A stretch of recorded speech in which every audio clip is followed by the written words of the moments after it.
এই যুবকগুলোর আমি বুঝাইতে পারি না। কেন বুঝাইতে পারি না? কারণ এই কারণে বুঝাইতে পারি না, সে যার পিছনে ঘুরছে সে তারে কখনো ভাবেও নাই, তার নাম সে মনেও রাখে নাই।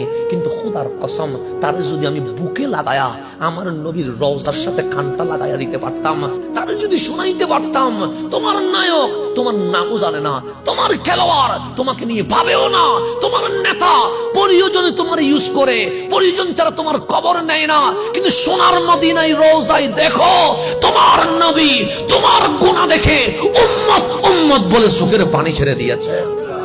এই জিনিসটা আমি করাইতে পারি নাই।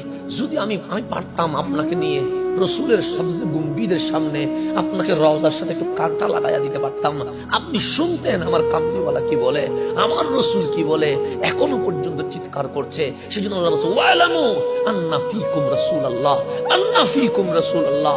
ওর দরজায় কি, ওর দরজায় কি? তুই কামলিওয়ালা দরজা